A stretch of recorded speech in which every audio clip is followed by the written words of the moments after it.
Hi everyone, this is Yoni Shohet from Valence Security, hosting here in a panel discussion about SaaS security insights for CISOs from the 2022 Shadow SaaS-to-SaaS Integration Report, kind of discussing the perception versus reality of supply chain risks in SaaS applications.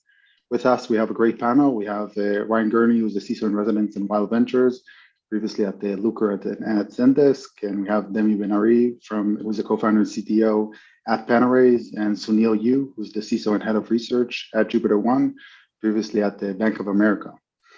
We're going to discuss today the findings of a report that was created jointly by Panorays, Wild Ventures, and Valence Security about the state of the risks that are associated with SaaS-to-SaaS third-party integrations in SaaS applications, and then kind of think about both what we can understand about the current state and the risks that exist for organizations within SaaS applications, but also what we can do better as an industry and within organizations to reduce the risk that is associated with SaaS-to-SaaS integrations and to improve the overall posture in terms of supply chain risks.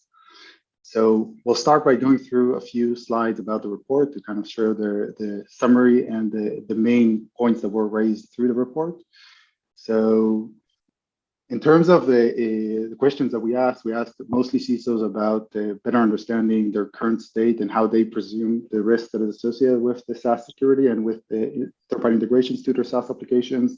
And we compared it to real data from our tenants and from real-life customers in different sizes and scale to understand whether or not the perception of the risk surface and of the risk that the organization is accepting in terms of integrations that users are creating is in line with what we see in reality in the data.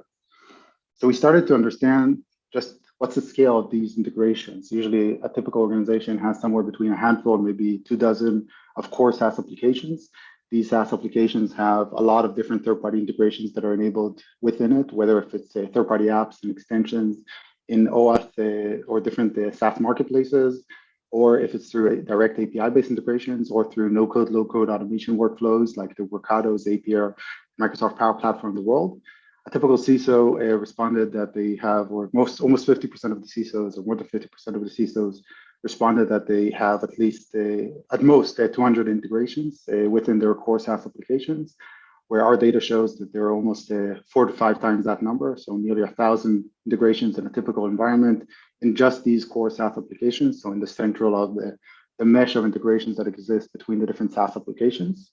And usually the most astonishing part of it is probably that usually about 50% of it or 48% of these integrations are inactive or overprivileged in terms of the permissions that were granted to them. So over the years, we try and test a lot of different applications. We connect them to the core SaaS applications. We provide them access into the data, and we try to understand whether or not this is a platform we want, or if we want a different platform within the organization.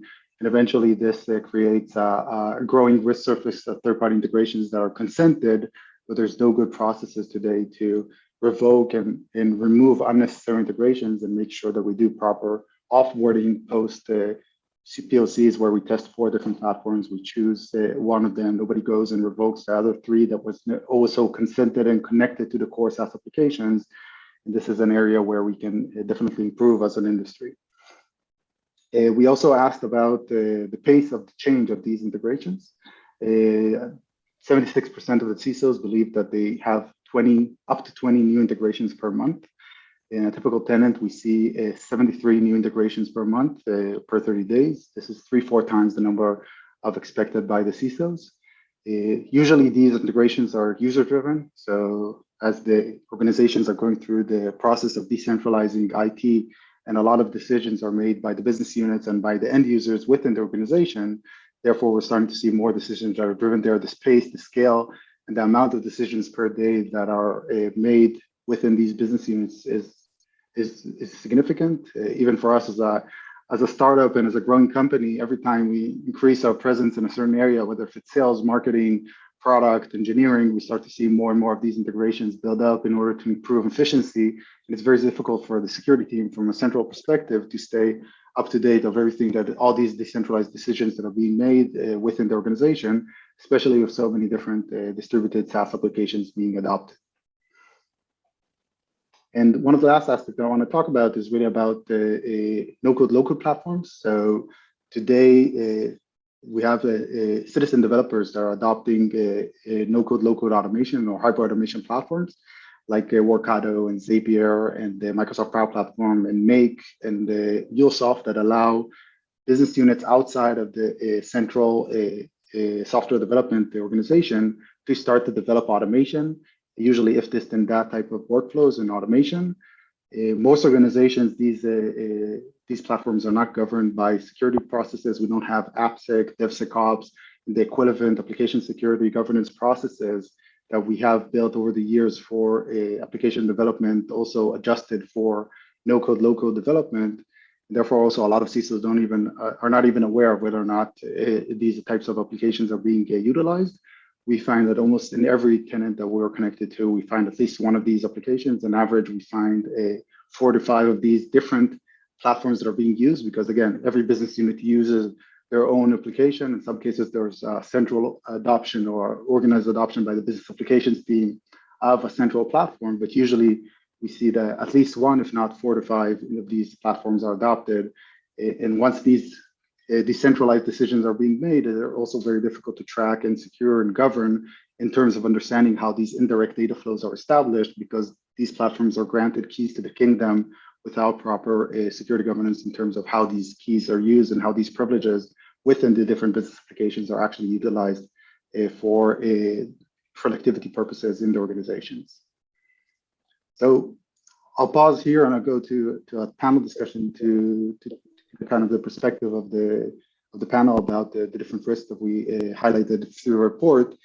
I'll probably want to start in understanding kind of what's the most insightful finding from the report. What were kind of the aha moments or the moments that really astonished you in terms of looking at the perception versus reality within these SaaS to SaaS supply chain risks. So Ryan, maybe we'll start with you and kind of sharing your thoughts and perspective. Yeah, sure. A few years ago, probably 7 or 8, when I was a CISO, we did a discovery process ourselves. We actually sent out a message to engineers and everyone said, hey, how many SaaS applications do you think we have on our network? And we used some DNS filtering and tried to figure out what that was. And people guessed it was like 50 to 100, and it ended up being 500, right? And so the aha moment, and the reason I did that was I wanted to start a TPRM process of some sort that vendor risk matters. And it looks like from the survey that this is still an ongoing problem around discovery and identifying where these exist, right? The second real quick one that I'll highlight as I read through the report was the fact that most CISOs understand that this is a risk. They don't know necessarily how big it is, but they also may not have the tooling necessary to discover the entire issue, but also to control it. I think one of the findings was many have IDP and they might be thinking that that can totally fix the problem, but it doesn't with the non-human interactions. So I'll pause there. Yeah, so we're shifting from kind of shadow IT to shadow connectivity because the adoption of SaaS is getting more and more complex. So it's not only the long tail SaaS applications and the core SaaS applications, but now also how they interact with these non-human identities. And he said TPRM, so I'll shift to Demi to kind of get his perspective on the report and the findings. Yeah, I'd like to connect to that, like the gaining visibility. When again we spoke about the mesh and how you actually like recognize things in this like all application mesh that we're speaking about, and forming different kind of TPRM programs. This is basically what we do also. So from our experience with customers, even getting the first visibility, that aha moment of discovery is hard. You basically even do not know, and the report I think reflects that really well. And especially what you mentioned in the beginning, the complexity, because like integration, it can mean many things today, and different kind of relationships. Even you plug and play and install things without even knowing that it actually like does something, right? And the whole like how many you have, this is I think the hardest question of all of our customers. Which are your integrations, your third parties that you're interacting with, and how many you have, and continuously doing that, because it's not a one-off. You don't like discover and that's it. We didn't change anything. Ryan kind of mentioned talking to developers. It's basically everybody today. It's not only developers, because your salespeople install something on the Chrome extension and that's it. it's a SaaS application that you kind of interacted with, right? And how many internal like plugins you have in your Salesforce, HubSpot. Like, I can go on and about speaking on that, and the mapping and the kind of process around that, and continuously remediating all of the vulnerabilities that are discovered are impossible without proper tooling, I think. Interesting. Sounil, I think you, when we started to talk about this space, you called it PIDA. For a lot of different reasons, but it's interesting to hear kind of your perspective, getting some more data and contextualizing some of the facts from the, I would say, the industry and different CISOs. Yeah, so PIDA, for those who don't know, stands for plugins, integrations, and third-party apps. And I came up with that acronym because it also follows another acronym that we all know and love that I think really describes the problem space as well as I could in defining the acronym. Anyway, I'm actually surprised that the numbers are as low as they were reported. In fact, I was expecting them to be much higher. As Ryan mentioned earlier, the estimate of how many we use was 10 times lower than the actual. So from 50 to 500. Also, what's interesting is that which we think we use is also 10 times as many as what's actually formally approved. So I would have hazarded a guess that maybe somewhere close to 5 to 10 SaaS apps were actually formally approved through some system. And that's typically what I've seen in previous organizations. And the reason why I thought the numbers might even be higher is because if we consider that we tend to be off by an order of magnitude, then the number of integrations amongst those would also be off by even greater, because at minimally by the order of magnitude, so 10 times greater, but even more because we have the network effect of SaaS applications and integrations. So the more SaaS applications that we have, the more integrations from an exponential standpoint we'll see. So we may be off right now by 3 or 4 times, which I think is already kind of low. I wouldn't be surprised if in the next couple, if we don't have ways to manage this, if we'll be off by 50 times, 100 times, 1,000 times in the future. Yeah, so maybe because we're just covering the core SaaS applications and their integrations, if you will multiply also by the long tail and all the other applications, that would even probably increase. But basically what I'm hearing from what you're saying is also maybe it's a good time to also solve some of these issues and make sure that from a culture perspective, you secure it properly. Well, let me offer a perspective here. I actually don't think that this is a problem. I think it's actually a predicament. Problems can be solved. Problems can be controlled. And I heard that word earlier as well. Problems can be fixed, whereas predicaments can only be managed. And this is a situation where we're in a predicament and there's nothing we can do to solve this problem. It's short of just stopping the use of SaaS applications altogether, which is not going to happen. Right. So we need to manage this. We can't really control it as much as we can just manage the risks that we have associated with this. And so we need tools to be able to understand the breadth of the predicament that we're in and act accordingly. And that acting accordingly is not us telling the SaaS providers, hey, you go fix this or fix that. It's us taking the steps to be able to, again, manage that risk accordingly.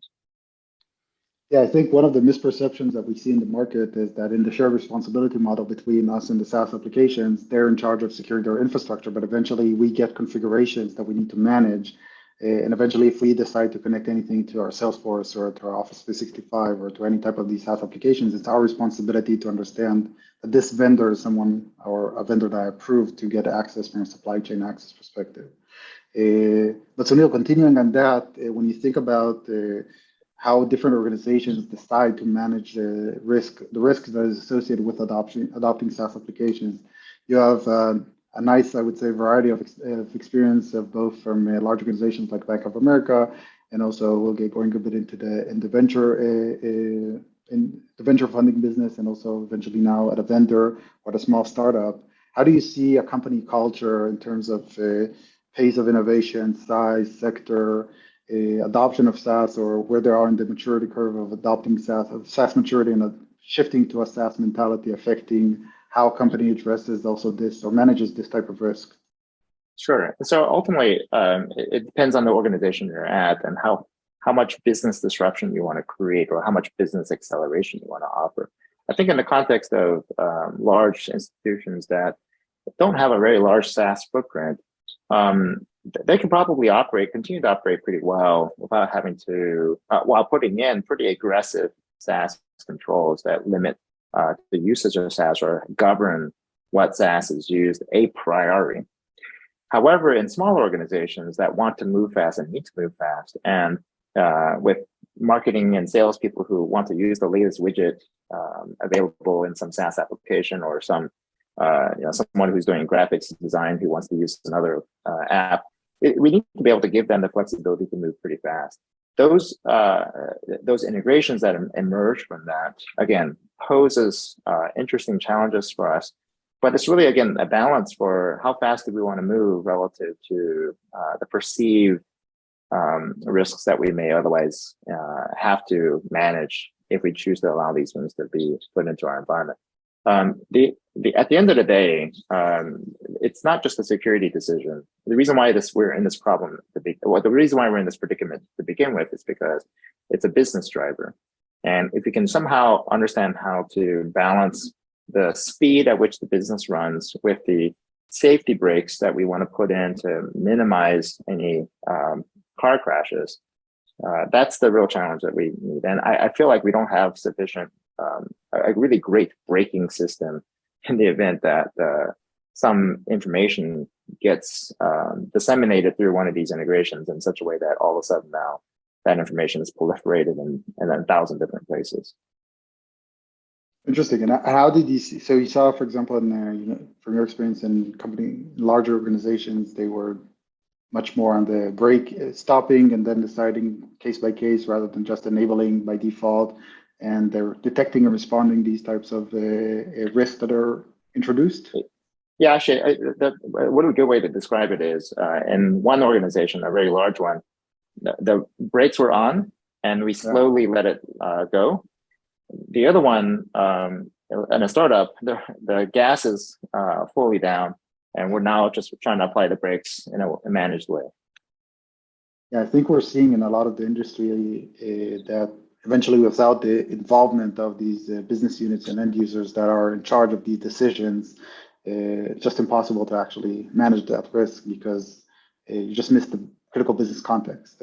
There's so many moving parts in our organization, small or big. I think Demi probably shares also the CISO of Panorays from his experience in his even organization, not only with his customers, that there are so many different moving parts that it's impossible for a security team to stay in context of everything that's happening. So Demi, what are your thoughts on this?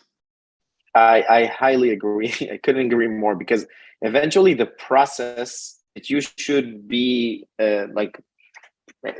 taking that entity, the third-party integration. And again, I can mention a lot of things because it's not only a company that you're evaluating, it can be a sub-product of a company, etc. So the context-aware thing is super important. And then the due process and what type of data they're processing, if they're holding PII or not, or maybe what type of interaction or what type of permissions they have, talking about all of the tokens and all of the things that kind of were compromised in the latest like third-party breaches are super important, because right now, eventually, you need to keep on monitoring that. The context might change, right? Some kind of admin can actually give more permissions, can add more integrations, and that actually changes that interaction that you have with that entity. And this is the continuous challenge that CISOs and me myself, even at Panorays, when I'm managing our own third-party risk, I'm tackling that. And think of it that a lot of times the CISO is external to all of these entities with the moving parts, right? So you sometimes even do not have control unless you have, again, proper tooling in place to create visibility and continuously actually monitor that. Yeah, so I think also in a lot of our conversations, what comes up is that continuous supply chain risk management procedure that starts with understanding the vendor and their risk and combining that with the contextualizing in the own exposure that the organization has from working with that vendor, or how they're interacting with the vendor in terms of the actual business units engagement with these types of vendors. And especially all the things that SBOM actually like relates to as we speak, right? People are speaking about that. How can you actually get that list? Okay, Yeah. It's an continuously changing list. Yeah, interesting. And I think, Ryan, from your experience, you also talk a lot about how the relationship with the business units is critical. How did you see in the different size, phase, stage of the company, or the culture in general affected this specific problem space? Yeah, I think Sounil and Demi said it well. Certainly at a small company, growth is paramount, right? And you know that going into the seat as a CISO. And so you have to play this role of a lot of empathy, frankly, to your employees, but also to your customers. And you have to play the role that, and you educate your employees that you are the customer's eyes. That's your role. And everybody has to have that perspective from a risk standpoint. And I'll give you a couple anecdotes here. One was, it's not just the third-party vendors that you have to care about when you think about this. You also have to have empathy for your own customers. And if you're building a SaaS application as your core business, how are you making it so that you're not putting your customers in a position where they may have to make some poor risk decisions? And early on at one of the vendors I was at, as a CISO, we only had the ability to have one API token per platform. And you would think that's crazy today, but this was, quite a few years ago. Well, what that meant is that same API token, the customer was encouraged to do integrations, would share that with 20 other vendors. One of those has a data breach or suspected data breach, and now they have to go rotate that token, which means they have to rotate it across all 20, which causes a disruption in business, right? And so that wasn't us being very empathetic to our customers' plight. And so the whole industry has to think about this in a very cognizant way of, how am I not only ensuring that my customers have the ability to run their business that way, but how can I get in front of monitoring misuse of tokens, perhaps, and giving them a heads up, and even taking the stance, listen, if we suspect that a token was misused, it would be great to tell you and ask you and get suggestions on when you want us to revoke it. But if we have high susceptibility that it looks like it was misused, we're gonna revoke it right now, and then we're gonna tell you, because that lag time's a killer. So in a small company, yes, you have to empower the business, and people are gonna go use whatever SaaS applications they want, but you also have to be thinking about your own product and evolve that over time and be showing a lot of empathy. Interesting. So speak about kind of token abuse. Recently, there was a publication about the GitHub attack campaign where the attackers were able to breach to well-known integrators that have access to GitHub through OAuth. In this case, it was Heroku and Travis CI, steal tokens from these companies and use and abuse these tokens in order to gain unauthorized access, eventually to GitHub repositories and even to GitHub's own repositories in their own tenants, and steal sensitive data and access the codes that is eventually stored within GitHub in the SaaS application. So I think that when we're thinking about supply chain risks in the context of SaaS applications, this is exactly that, where the customer wasn't breached, GitHub wasn't breached, but one of the third-party vendors that have access to GitHub on behalf of the customer was breached, and through that, the tokens were abused and leveraged in order to steal data from the GitHub tenants. Of course, not the first. It's one of many cases that we've seen over the past 2 years. In general, the vast majority of attacks, or well-known attacks that we're seeing, is somehow related to third-party vendors and to supply chain access one way or another, because then eventually the attackers realize that it's the weakest link that they can find in the security posture of organizations. Then I'm curious to hear kind of what type of examples do you hear of attacks or either risks or concerns that customers have in terms, or that organizations have in terms of supply chain risks in the context of SaaS, specific horror stories that you heard from customers of incidents that they had, or risks that they're most concerned of? So you kind of related to that when you mentioned the mesh, because eventually the supply chain attacks today are becoming really, really sophisticated. Think of it that attackers and adversaries choose these, I would say, lower types of security vendors to breach, and especially if they have a widespread of a customer base, and then they want to basically pawn all of their customers. They're not targeting the vendors. The vendors are not the important piece here. And because of all of the things that interconnectivity, you're giving tokens, and Ryan mentioned that, only one token. You would be surprised how many vendors today also offer only this type of thing. Okay, so not going like 10 years back. And these things are, customers are tackling that with a risk-based approach.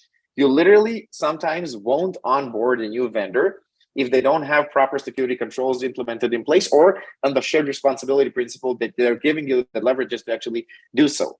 And the horror stories are like endless. You mentioned GitHub. The GitHub thing is compromising all of the private repositories also, which is also sort of like kind of the IPO of a company that can compromise a lot of other things, but other types of breaches like SolarWinds, Kaseya, CodeCov as an example. So different things that relate to like taking a vendor that has a widespread of customers and basically attacking them to be able to attack all of their aggregate customer base.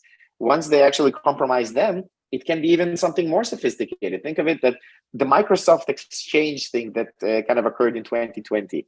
What do you think? Like, it didn't relate to something in the context of SolarWinds and other things that were or might have been compromised. All it takes of getting credentials of somebody and actually exploiting them is also something that complex adversaries might actually do. And I'm not saying if it's nation states or if it's somebody that is a script kiddie that it is trying to assemble something like that. It's happening as we speak. Literally, we're hearing that on a weekly basis, okay? And that challenge of continuously actually like going and being up to speed on that is, again, Sounil defined it really, really well. It's not a problem. It's something that we have to like take that in account and like move forward with that. I think one of the challenges I'm hearing a lot from CISOs is that when they read about the headlines about new supply chain attacks or new vendors that were breached, the first questions that they ask is, are we affected? Do we have this vendor? And they need to start going to different distributed admins that they have in the different business units, asking them, are you using this? Are you using that? Are you using this?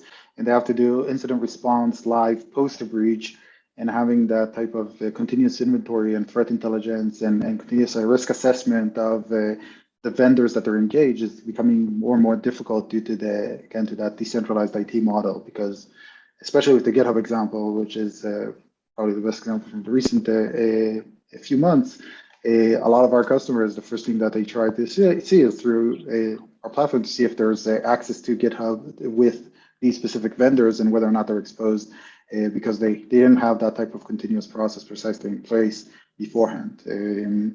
Sounil, curious of kind of your experience, if there's any examples that you want to pitch in terms of risks or specific attack examples that you've seen or heard of maybe from colleagues or anything else. Yeah, actually, let me frame the attack examples in a wholly different way that may resonate very strongly with others. I'm going to actually frame this along the lines of our organizational privacy being violated. Okay. Organizational privacy. So what is happening here? We have these integrations that enable our organizational data to go into all these different places, and who knows where it goes. It goes and gets promulgated into all these places that we just don't really have a good grasp of. And because of that, we have data brokers who get compromised that then enable access into other systems that continue to violate our organizational privacy. And I use the word privacy very deliberately because we've seen this play out before, right? In other personal examples where our individual privacy has been breached. And that's because you have all these different vendors within the personal PII data ecosystem that somehow exchange all this information back and forth. And so we're kind of repeating this pattern at the organizational level. And if we frame it that way, then it also gives us a chance to say, well, how are we tackling the individual privacy issue? And where are we running into successes? Or where do we have opportunity? Where are our successes? And what are some challenges? Might some of the challenges or successes on the organizational privacy side actually may be helpful in addressing the challenges that we have on the individual privacy. Maybe some of the successes that we've had on the individual privacy side may be useful for us to consider on the organizational privacy side, because we see attacks against both. And I think there's an opportunity to learn from both sides and say, is there something that we're doing for individual privacy that actually is really effective? And some of that could be laws, right? It could be the equivalent of GDPR, but applied to an organization, to a corporation, as opposed to an individual. Like a right to be forgotten for organization after you offboard a vendor. That's right, exactly. I'm done with this vendor, and I say goodbye, and I want this very clear understanding and confirmation that all my organizational data has been wiped, right? Mm-hmm. Can I get that sort of confirmation? What's the equivalent of a DSR for an organization? Interesting. Mm-hmm.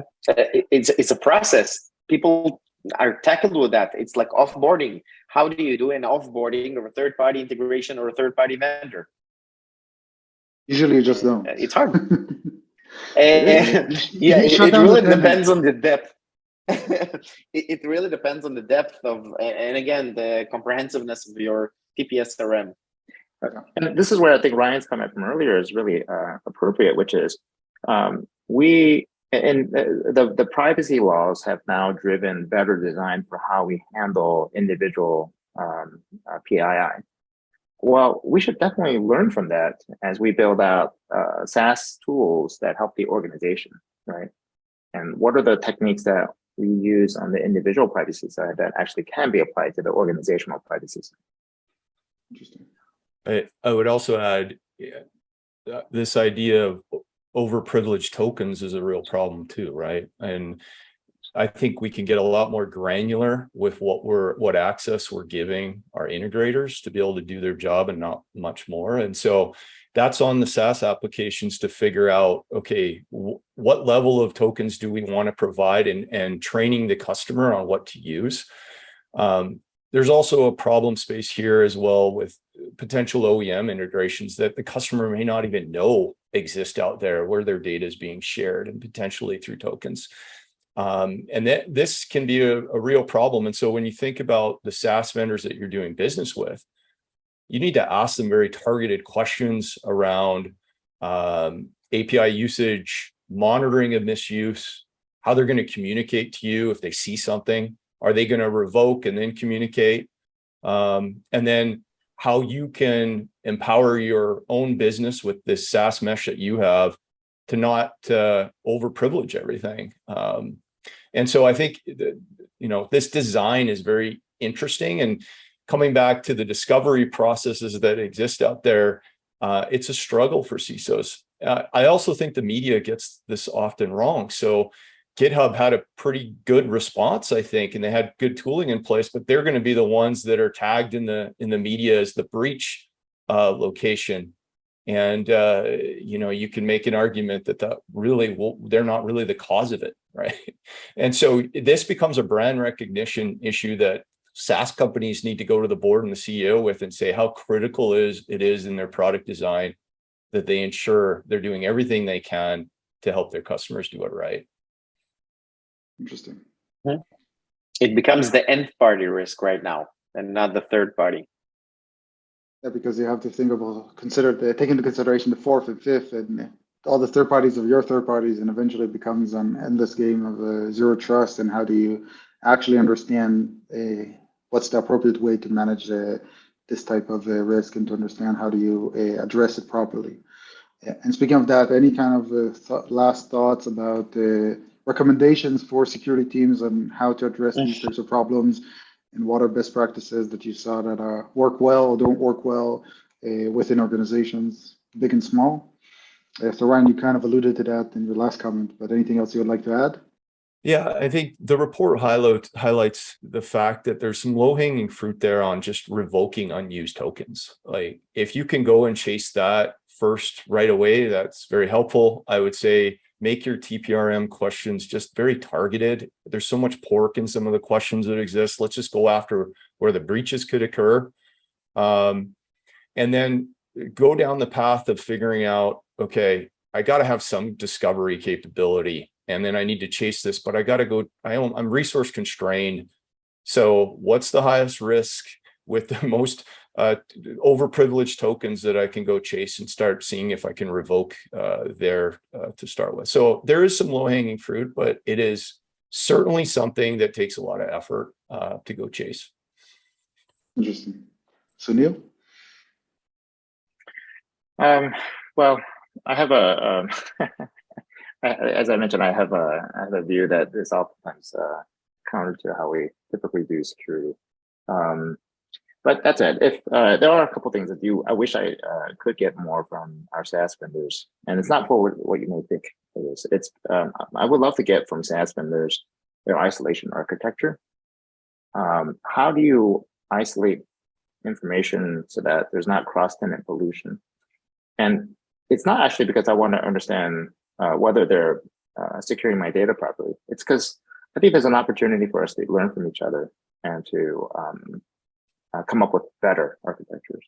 So this is something that I think is just a basic safety practice. And the better we can share these safety practices, it's similar to, again, what Ryan mentioned earlier in terms of, hey, good safety practice is not to force everyone to use the same API key for everything. What are other safety practices that we can share across the SaaS community? Because we need to learn from those and make it much easier for those who have to manage the predicament that we've put ourselves in. To have kind of an open architecture of best practices of SaaS architecture for companies to have from the get-go. That's right. Demi? I think Sounil articulated it really well, of understanding, first of all, like your attack surface right now is among all of your third parties, because eventually you're passing away information to them. They're like the new data processors, right?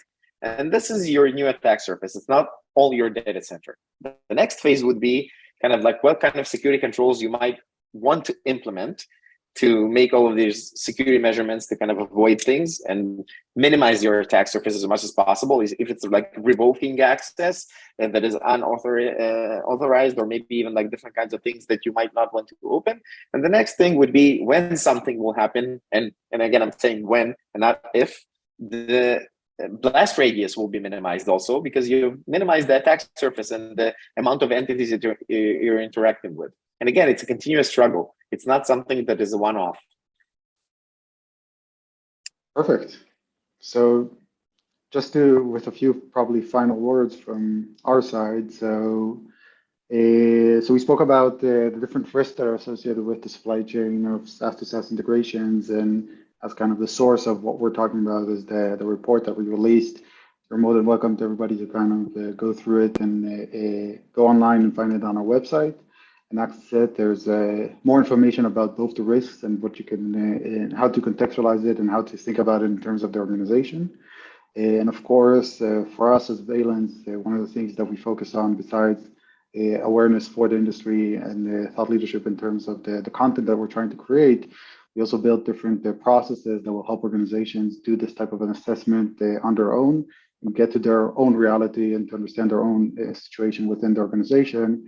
And it's something that we're offering as free of charge as a service, just to help raise awareness and help organizations figure out that type of discovery step. I think, like especially Ryan highlighted, which is very critical for organizations, just to understand how big of a risk they have before they understand how big of a priority and where does it fit within the overall organization's risk surface. So with that, I'd like to thank our panelists. So thank you very much for joining us. And of course, we're more than happy to also answer questions offline. Wish you all the rest of a good day. Thank you very much.